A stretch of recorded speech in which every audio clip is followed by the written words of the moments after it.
सुप्रभात बच्चों, कैसे हैं आप सब लोग। आशा करती हूँ आप लोग बहुत अच्छे होंगे। हिंदी व्याकरण की कक्षा में एक बार फिर से आप सबका बहुत बहुत स्वागत है। आज हम पढ़ेंगे पाठ नंबर 4 जिसका नाम है उपसर्ग एवं प्रत्यय। तो बच्चों, पिछले पाठ में हमने शब्द विचार पढ़ा था। शब्द हम जान गए क्या क्या होते हैं, उसके कितने भेद होते हैं, अर्थ के आधार पर, रचना के आधार पर, प्रयोग के आधार पर। आइए आज हम पढ़ते हैं पाठ नंबर 4 उपसर्ग एवं प्रत्यय। ये क्या होते हैं, यहाँ देखिए सभी प्रीफिक्स एंड सफिक्स। तो बच्चों पहले आप छोटी सी बात जरा ध्यान दीजिए। उपसर्ग वहां होते हैं जो शब्द के आगे लगते हैं, ठीक। प्रत्यय वहां होते हैं जो शब्द के पीछे लगते हैं। लेकिन बच्चों जब ये मूल शब्द में लगते हैं तो जो नया शब्द बनता है उसका अर्थ बिल्कुल परिवर्तित हो जाता है। उपसर्ग और प्रत्ययों की हमें क्यों आवश्यकता पड़ी? नए नए शब्दों का निर्माण करने के लिए। आइए इसे पढ़ते हैं, तब अच्छे से जानेंगे। बनावट या व्युत्पत्ति के आधार पर हिंदी भाषा में 3 प्रकार के शब्द होते हैं। बच्चों हमने पिछली कक्षा में यह पढ़ा भी था, ऋण, यौगिक तथा योग ऋण, ठीक है। यौगिक शब्दों की रचना भाषा में निरंतर होती रहती है। यौगिक शब्द सार्थक शब्दों के मेल के अतिरिक्त उपसर्ग, प्रत्यय आदि के योग से भी बनते हैं। इस प्रक्रिया में शब्दों का निर्माण किसी शब्दों में अन्य शब्दांश का मेल होने से या शब्दों के मेल से होता है। जैसे असफल शब्द से भी। तो बच्चों जैसे मैंने कहा, असफल शब्द जो इसमें अ शब्दांश है तथा सफल शब्द के मेल से बना है। यही शब्द रचना प्रक्रिया भाषा को सशक्त एवं लोचदार बनाती है। योग ऋण शब्द भी 2 शब्दों के मेल से बनते हैं। आइए पढ़ते हैं, शब्द रचना की नीति क्या होती है। जब शब्द रचना के लिए मूल शब्दों में उपसर्ग या प्रत्यय जोड़कर नए शब्दों की रचना की जाती है, इस प्रकार यौगिक शब्दों का निर्माण होता है। यौगिक शब्दों का निर्माण 4 प्रकार से होता है। कैसे बच्चों? उपसर्ग जोड़कर, प्रत्यय के योग से, उपसर्ग तथा प्रत्यय दोनों के योग से, साथ ही बच्चों समास यानी शब्दों के योग से भी होता है। आइए ना एक एक करके पढ़ेंगे तब हम अच्छे से जान पाए। उपसर्ग यानी कि प्रेफिक्स। सबसे पहले आप इसकी परिभाषा देखिए।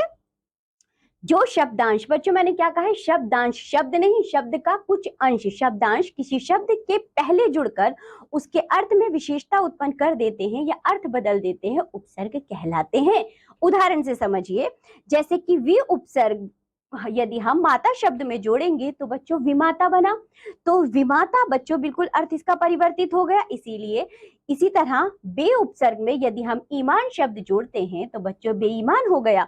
उपरोक्त उदाहरणों में उपसर्ग के प्रयोग से शब्दों का अर्थ बदल गया है। इसी प्रकार उपसर्ग शब्दों के अर्थ में विशेषता भी उत्पन्न करते हैं। जैसे सु जमा योग, सुयोग हो गया, सु जमा यश, सुयश आदि। हिंदी में अधिकांश उपसर्ग संस्कृत से आए हैं। संस्कृत के उपसर्ग तत्सम और तद्भव दोनों ही प्रकार के शब्दों में लगते हैं। इनके अतिरिक्त हिंदी में अपने उपसर्ग तथा उर्दू फारसी के उपसर्गों का प्रयोग भी होता है। यहाँ तीनों प्रकार के उपसर्गों का विवेचन प्रस्तुत है। चलिए एक एक करके देखिए। संस्कृत के उपसर्ग बच्चों क्या होते हैं? सबसे पहला उपसर्ग है हमारा अति, जिसका अर्थ होता है बहुत या अधिक। अत्यधिक, अत्यंत, अत्याचार, अतिरिक्त, अतिउत्तम, अतिक्रमण। अधि उपसर्ग जिसका अर्थ है बच्चों ऊंचा या श्रेष्ठ, अधिकार, अध्यक्ष, अधिपति, अधिनायक, अधिकृत। अनु उपसर्ग बच्चों जिसका अर्थ है पीछे, बाद में या गौण। अनुचर, अनुसरण, अनुसार, अनुशासन, अनुकरण, अनुज, अनुग्रह, अनुकूल या अनुफल। अप उपसर्ग बच्चों जिसका अर्थ है अनुचित या बुरा, अपमान, अपशब्द, अपहरण, अपयश, अपकीर्ति, अपकार। अभी उपसर्ग यानी कि सामने या पूर्ण या चारों ओर या वैशिष्ट। तो बच्चों इससे बनने वाले उपसर्ग भी आपको दिए गए हैं। उपसर्ग के बनने वाले शब्द अभीष्ट, अभिमुख, अभिभावक, अभियोग, अभिरक्षा, अभिशाप, अभिनव, अभिलाषा, अभ्यास। इसी तरह देखो बच्चों, संस्कृत के आपको और भी उपसर्ग दिए गए हैं। अव, आ, उत, उप, दुर, निस। इनके बच्चों आपको अर्थ भी दिए गए और इनसे बनने वाले शब्द भी दिए गए। आप इन्हें खुद से पढ़ेंगे। चलिए आगे बढ़ते हैं और इन्हें अच्छे से याद भी करेंगे, क्योंकि ये बच्चों संस्कृत के उपसर्ग हैं। अब हम पढ़ते हैं हिंदी के उपसर्ग। पहला उपसर्ग देखिए भर, जो कि हिंदी का उपसर्ग है जिसका अर्थ होता है भरा हुआ। इससे बनने वाले शब्द हैं भरपेट, भरपूर, भरमार, भरसक।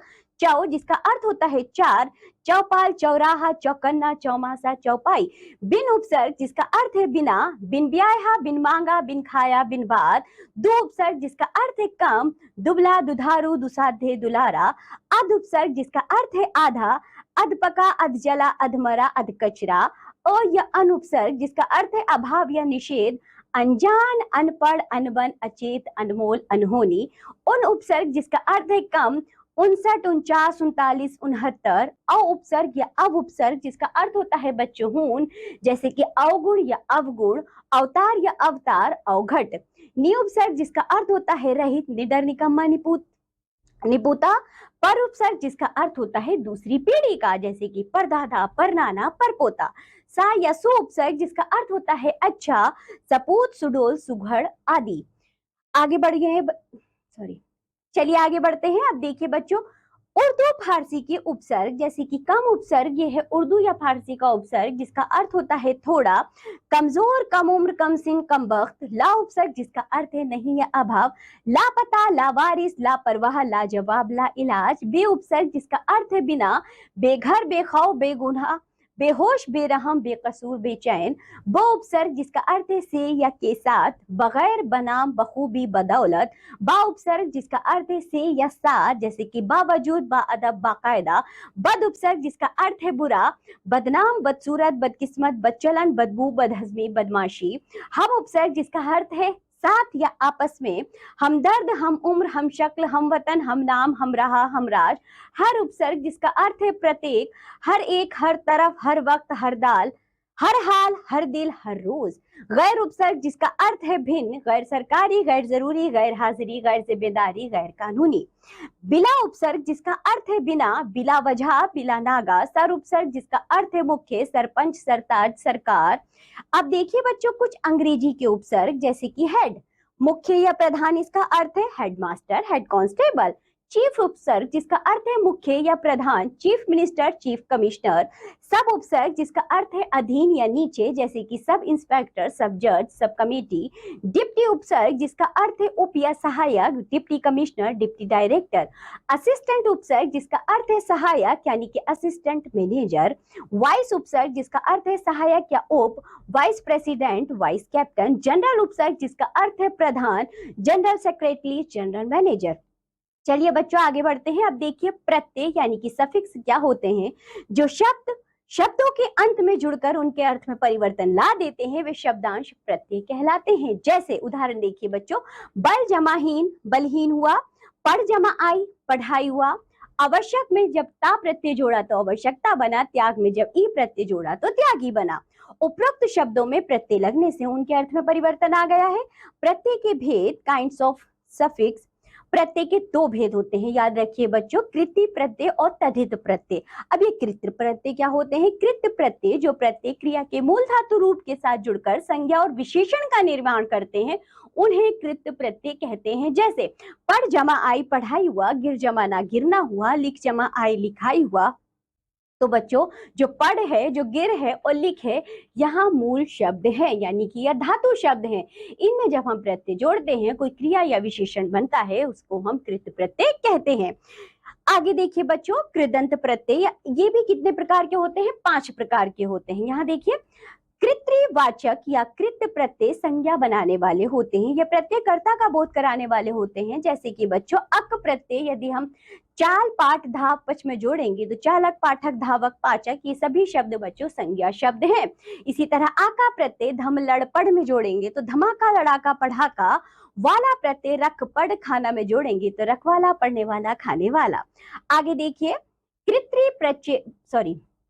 प्रत्यय का दूसरा भेद, कर्मवाचक कृत प्रत्यय कर्मवाचक शब्द बनाने वाले होते हैं। ये जैसे कि ना प्रत्यय यदि हम गा, खा, भाग, नाच में जोड़ेंगे तो बच्चों गाना, खाना, भागना, नाचना।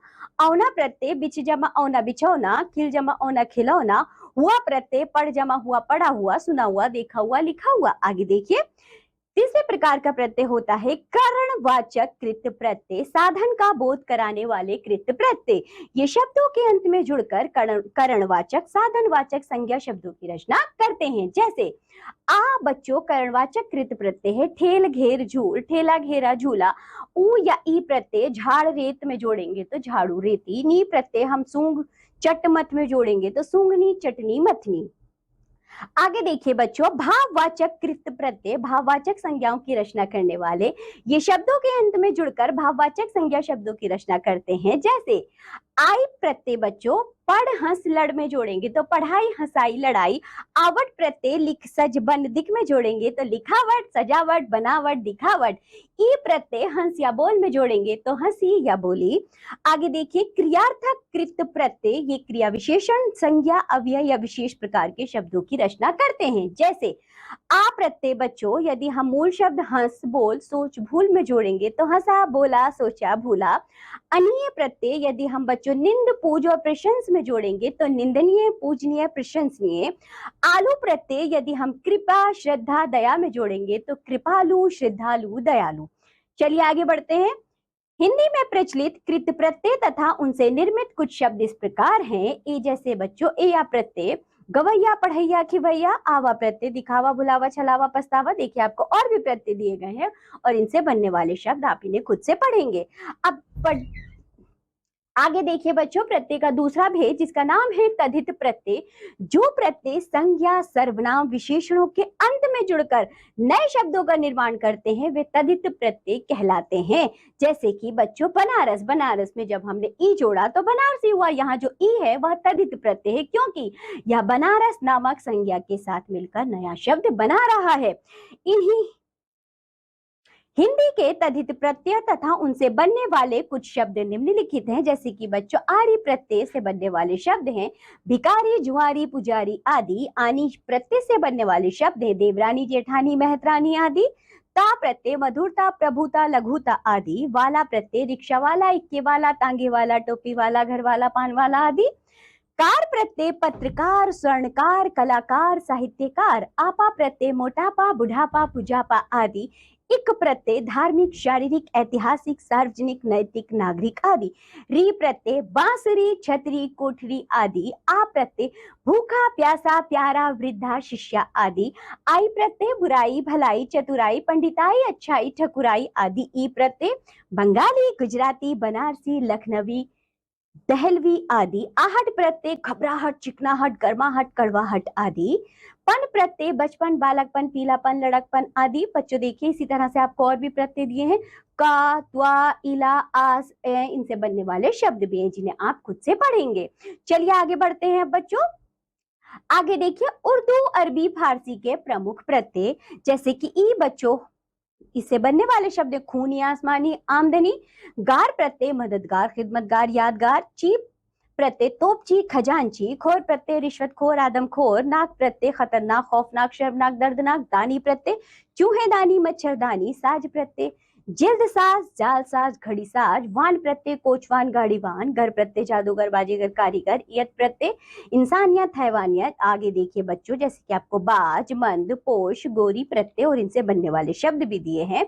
खाना आजा दान ईश ये भी कुछ प्रत्यय हैं जो कि उर्दू यानी कि अरबी फारसी के कुछ प्रमुख प्रत्यय हैं। आगे बढ़ते हैं। अब देखो बच्चों हमने उपसर्ग भी पढ़ लिया और प्रत्यय भी पढ़ लिया। अब कुछ शब्द ऐसे होते हैं जिनमें उपसर्ग और प्रत्यय दोनों ही होते हैं। उपसर्ग और प्रत्यय का एक साथ प्रयोग। कुछ शब्द ऐसे होते हैं जिनमें उपसर्ग तथा प्रत्यय दोनों का प्रयोग होता है। जैसे स जमा फल ता सा जमा फल जमा ता। तो बच्चों इसमें स उपसर्ग है फल हमारा मूल शब्द है और ता बच्चों हमारा जो है वह प्रत्यय है तो शब्द बन गया सफलता। इसी तरह बच्चों उप जमा कार जमा क तो ये देखिए उपकारक बना। निर्जमा दय जमा ता निर्दयता बना जिसमें उपसर्ग और प्रत्यय दोनों हैं। इसी तरह सु जमा गंध जमा इत सुगंधित हुआ। नी जमा लंब जमा इत निलंबित हुआ। बे जमा चैन जमा ई बेचैनी हुआ।